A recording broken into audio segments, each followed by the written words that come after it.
بسم اللہ الرحمن الرحیم وبہ نستعین السلام علیکم ورحمۃ اللہ وبرکاتہ الحمد للہ القادر المقتدر القدیر والصلاة والسلام علی السید البشیر النذیر وعلى آلہ واصحابہ ووارث آلہ الامین المکین محی الدین برحمتک یا ارحم الراحمین وبعد فاعوذ باللہ من الشیطان الرجیم بسم اللہ الرحمن الرحیم فاسألوا اہل الذکر ان کنتم لا تعلمون صدق اللہ العظیم وصدق رسولہ النبی الکریم الامین ونحن علی ذلک لمن الشاہدین والشاکرین والحمد للہ رب العالمین قال اللہ تبارک وتعالی فی شان حبیبہ الکریم ان اللہ وملائکتہ یصلون علی النبی یا ایہا الذین آمنوا صلوا علیہ وسلموا تسلیما اللہم صل وسلم وبارک علی سیدنا وحبیبنا ومولانا محمد وعلی آلہ واصحابہ ووارث آلہ اجمعین۔ معزز ناظرین و سامعین، السلام علیکم ورحمۃ اللہ وبرکاتہ۔ رب کائنات کا لاکھ لاکھ شکر و احسان ہے کہ ایک بار پھر اس نے ہمیں یہ موقع عنایت فرمایا کہ ہم اسلامی شریعت کو جانیں، سمجھیں اور اس پر عمل کرنے کی کوشش کریں۔ ایک بار پھر آپ کی خدمت میں ہم حاضر ہیں، آپ کے سوالات اور اس کا شرعی حل لے کر۔ اللہ رب العزت اس کاوش کو قبول فرمائے۔ آئیے آپ کے سوالات کے جوابات کی جانب رخ کرتے ہیں۔ غلام غوث صاحب انہوں نے ایک سوال یہ ارسال کیا ہے کہ نماز تہجد کا وقت کب ہے اور اس کی کتنی رکعتیں پڑھی جائیں؟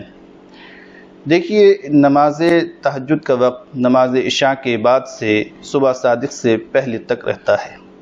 حضور نبی کریم صلی اللہ تعالی علیہ وسلم سے ثابت ہے کہ آپ نے ابتدائی شب، درمیانی شب اور آخری شب میں نماز تہجد ادا کی، لیکن آخری زمانے میں آپ کا معمول یہ رہا کہ آپ آخری شب میں نماز تہجد ادا فرمایا کرتے تھے، اور اس کی بڑی فضیلت ہے۔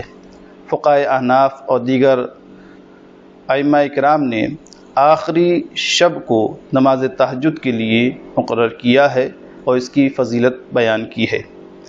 نبی کریم صلی اللہ تعالی علیہ وسلم سے یہ ثابت ہے کہ آپ نے نماز تہجد کی 2 رکعت، 8 رکعت اور 12 رکعتیں بھی پڑھی ہیں، لیکن 8 رکعتوں پر آپ کا اکثر و بیشتر عمل رہا ہے۔ احادیث میں نماز تہجد میں 11 رکعتیں منقول ہوئی ہیں، کیونکہ 3 رکعت آپ وتر پڑھا کرتے تھے اور 8 رکعتیں جو ہیں وہ تہجد کی نماز ادا کیا کرتے تھے۔ کوئی شخص جسے یقین ہو کہ وہ نماز تہجد پڑھے گا تو اس کے لیے بہتر اور مستحب ہے کہ وہ وتر کی نماز کو مؤخر کر دے، 8 رکعت نماز تہجد ادا کرنے کے بعد 3 رکعت وتر ادا کرے۔ اب اس میں کون سی صورتیں پڑھی جائیں؟ تو قرآن سے کوئی بھی صورت آپ پڑھ سکتے ہیں، کوئی صورت خاص نہیں ہے۔ ہمارے کسی بھائی نے ایک سوال یہ بھیجا ہے کہ محرم کے مہینے میں اکثر یہ دیکھا گیا ہے کہ کچھ ماں باپ اپنے بچوں کو فقیری کا لباس پہنا کر گھر گھر پیسے منگواتے ہیں، گھماتے ہیں۔ کیا یہ طریقہ صحیح ہے؟ دیکھیے، ماہ محرم کی کثیر بدعات میں سے بھی یہ بھی ایک مذموم بدعت ہے۔ یہ طریقہ درست نہیں ہے۔ بعض لوگ اپنے بچوں کو فقیر بنا کر گھر گھر گھماتے ہیں، پیسے منگواتے ہیں اور وہ کہتے ہیں کہ امام حسین کے فقیر ہیں۔ یہ طریقہ نازیبہ ہے، ایسا نہیں کرنا چاہیے، خلاف شرع کام ہے۔ محمد عادل حسین صاحب نے ایک سوال یہ ارسال کیا ہے کہ نماز میں ٹوپی گر جائے تو کیا لگا سکتے ہیں؟ دیکھیے، اگر نماز پڑھتے ہوئے آپ کی ٹوپی گر گئی تو بہتر یہ ہے کہ اسے نہ اٹھائیں، بغیر ٹوپی کے ہی نماز ادا کریں۔ لیکن اگر آپ نے ٹوپی لگا لی اور عمل قلیل کے ذریعے لگائی تو اس سے نماز پر کوئی فرق نہیں پڑے گا، اور عمل کثیر اگر آپ سے سرزد ہو گیا تو نماز فاسد ہو جائے گی۔ اب عمل قلیل اور عمل کثیر کسے کہتے ہیں؟ تو عمل قلیل یہ ہے کہ اگر آپ نماز کے دوران ٹوپی لگا رہے ہیں اور دیکھنے والے نے آپ کو دیکھا اور اسے یہ گمان ہوا کہ آپ نماز نہیں پڑھ رہے ہیں تو یہ عمل کثیر ہے، اور اگر یہ وہ گمان کرے کہ نماز کے دوران آپ کی ٹوپی گر گئی ہے، وہ اٹھا کر لگا رہے ہیں، آپ نمازی میں ہیں، تو یہ عمل قلیل ہے۔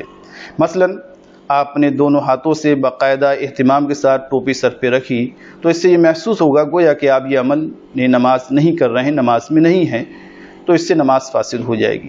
اور ایک ہاتھ سے ایک رکن میں ایک ہی بار آپ نے ٹوپی رکھ لی تو اس سے نماز پر کوئی فرق نہیں پڑے گا، یعنی یہ عمل قلیل کے زمرے میں داخل ہے۔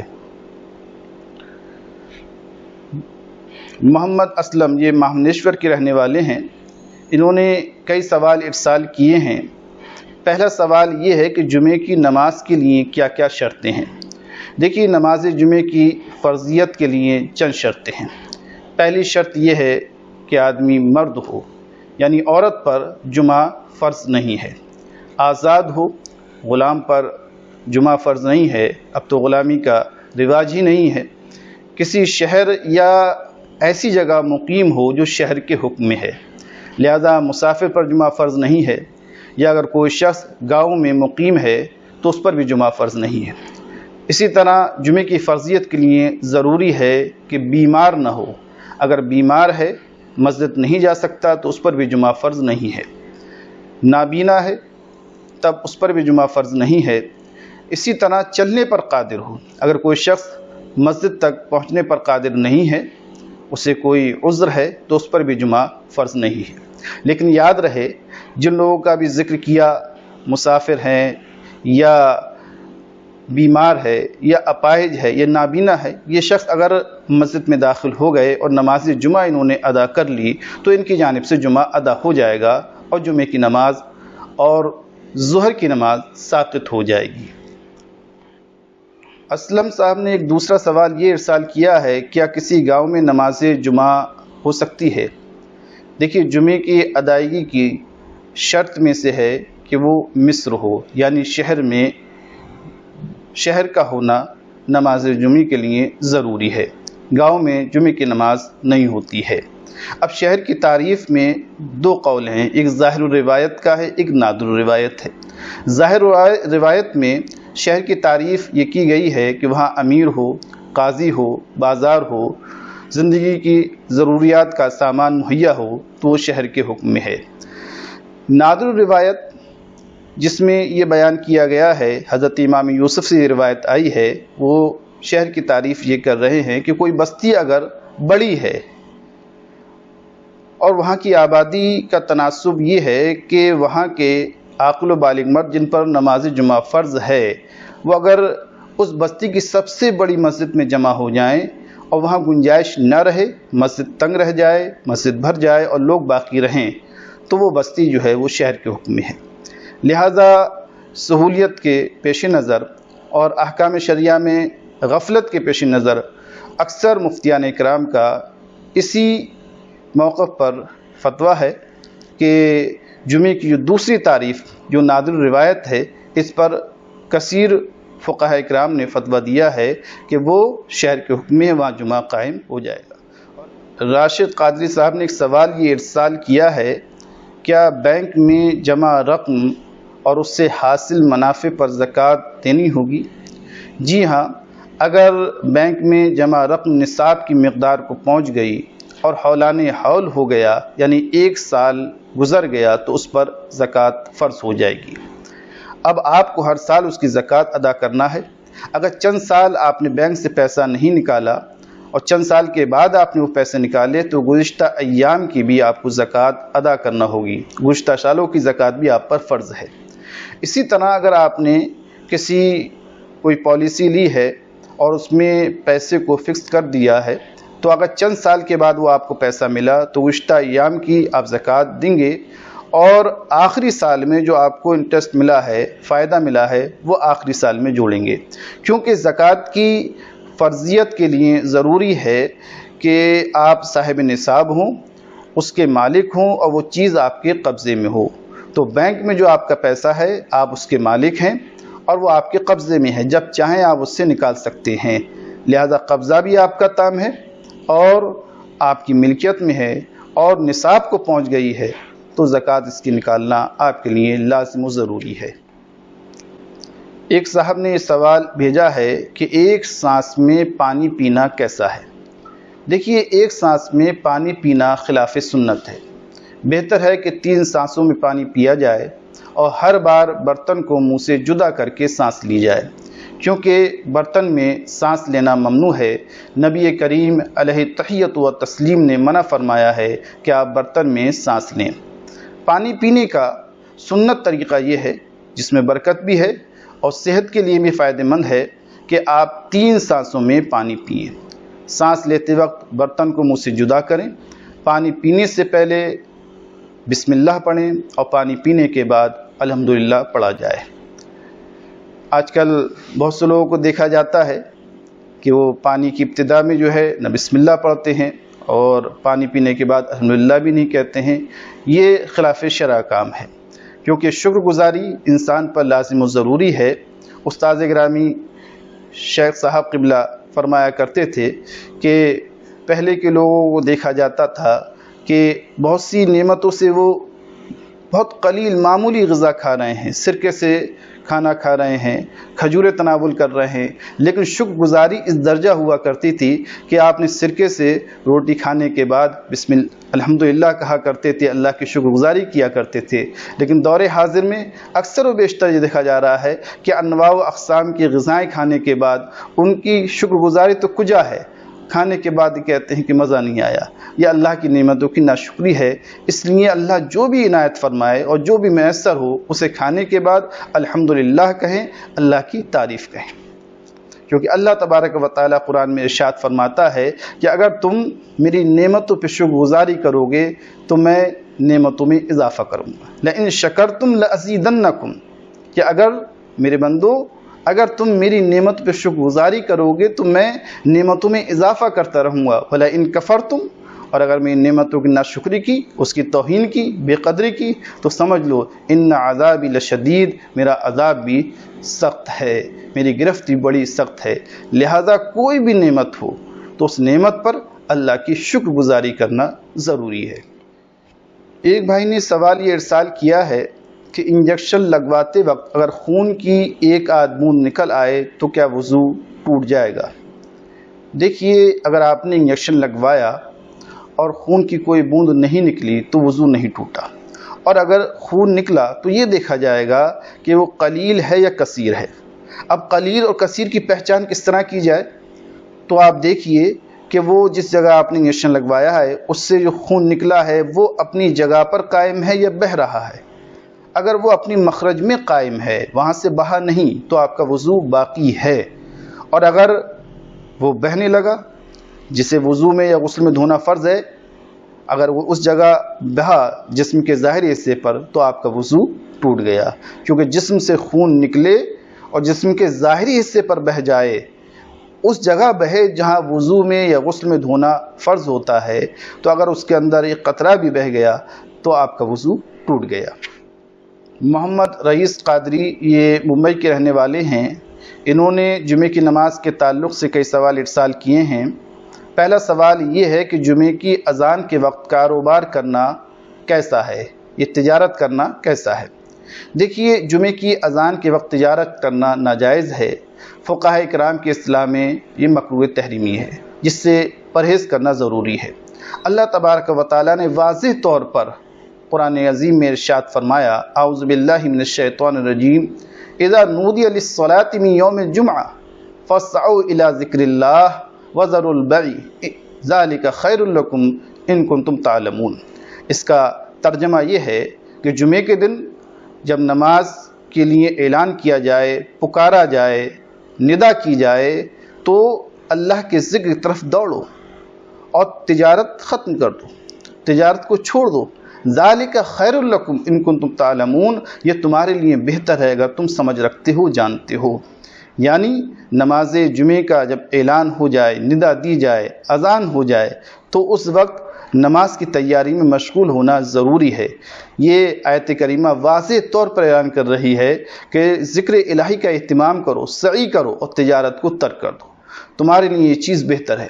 آیت مبارک سے واضح طور پر جمعے کی اذان کے بعد تجارت کرنا اس سے ثابت ہو گیا یہ گناہ ہے۔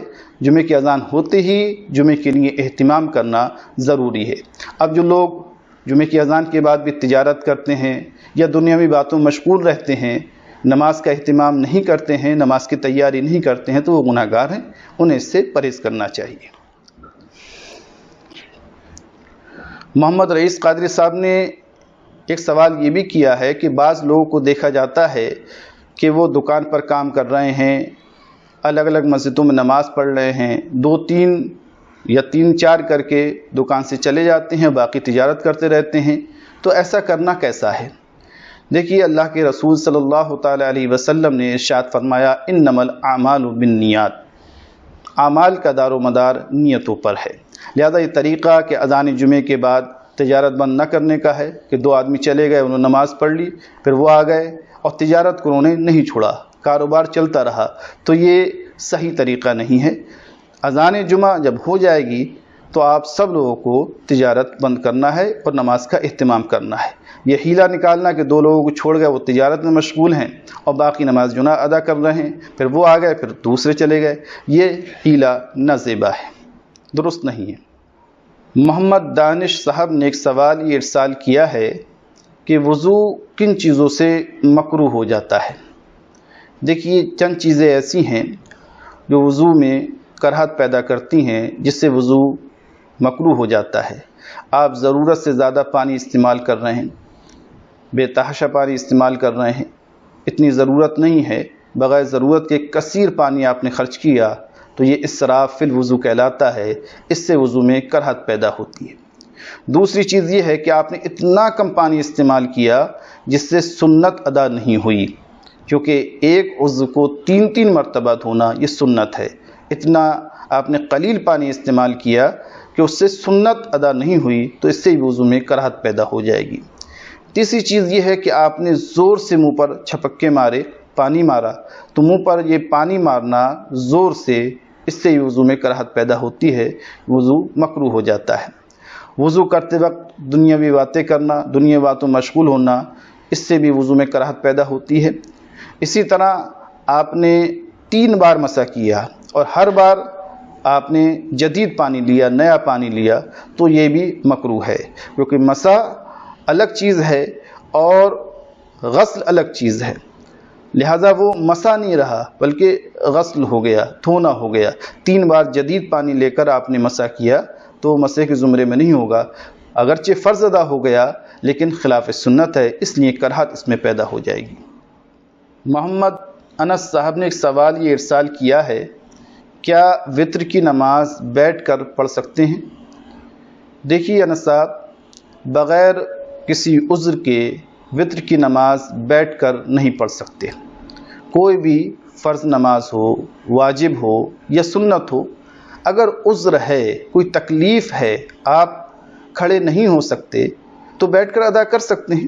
ہر نماز کے لیے اجازت ہے، البتہ نفل کے لیے یہ ہے کہ آپ کو اگر کوئی عذر بھی نہیں ہے تب بھی بیٹھ کر پڑھ سکتے ہیں، لیکن اس میں بھی حدیث کی روشنی میں یہ حکم ہے کہ ثواب آدھا ہوگا، کہ آپ کھڑے ہو کر پڑھ سکتے ہیں، لیکن نفل نماز بیٹھ کر پڑھی تو جائز ہے، لیکن ثواب میں کمی ہوگی۔ لیکن فرض نماز، واجب نماز، سنت، اس میں کھڑا ہونا فرض ہے۔ ہاں عذر ہے تو بیٹھ کر پڑھی جا سکتی ہے، لہذا وتر کی نماز بغیر عذر کے بیٹھ کر جائز نہیں ہے۔ ہمارے کسی بھائی نے ایک سوال یہ بھیجا ہے، کیا دعا میں رسول اللہ صلی اللہ علیہ وسلم کا وسیلہ دینا کیسا ہے؟ دیکھیے، دعا کے موقع پر نبی کریم صلی اللہ تعالی علیہ وسلم یا کسی اور نبی یا ولی یا اللہ کے خاص بندوں کا وسیلہ دینا یہ جائز ہے، بلکہ مستحب و مستحسن ہے، کیونکہ اعمال کا وسیلہ دینا اس میں کوئی اختلاف نہیں ہے، سبھی لوگ اس بات کو مانتے ہیں، اس کے اعتراف کرتے ہیں کہ اللہ کی بارگاہ میں نیک صالح اعمال کا وسیلہ دیا جا سکتا ہے۔ تو اسی طرح جو نفوس قدسیاں ہیں، جو مقبولان بارگاہ الہ ہیں، ان کا وسیلہ دینا بھی جائز بلکہ مستحب اور مستحسن ہے، کیونکہ وسیلے کی بنیاد یہ ہے کہ وہ چیز اللہ کی بارگاہ میں پیش کی جائے، اس کا وسیلہ دی جائے جو اس کی بارگاہ میں مقبول ہے۔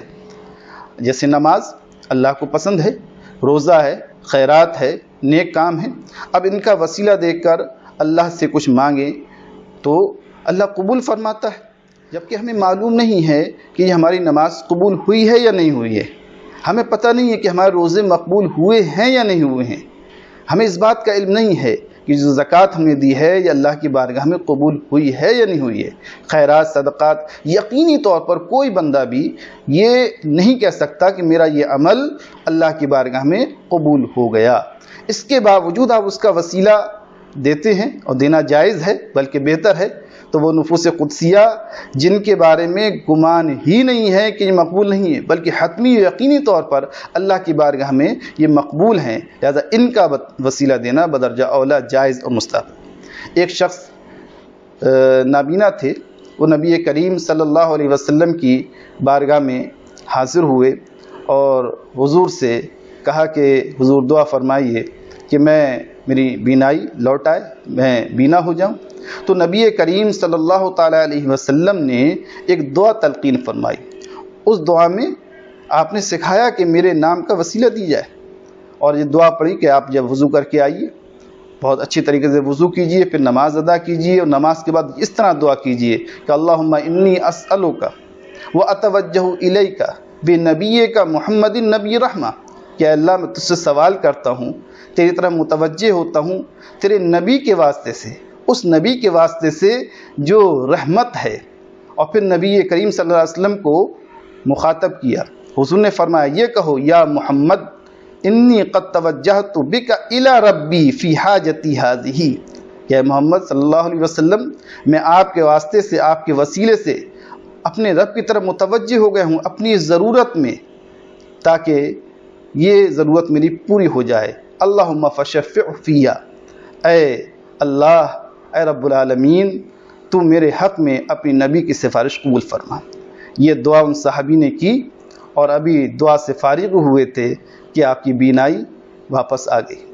اس دعا میں واضح طور پر نبی کریم صلی اللہ علیہ وسلم نے سکھایا ہے کہ میرے نام کا وسیلہ آپ اللہ کی بارگاہ میں دیجئے تو آپ کی دعائیں قبول ہوں گی۔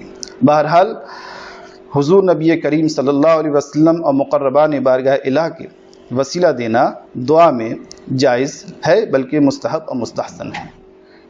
ایک سوال ہمیں یہ موصول ہوا ہے کہ کسی نے آیت سجدہ کی تکرار کی، یعنی کئی بار پڑھا، تو کتنے سجدے کرنا واجب ہوں گے؟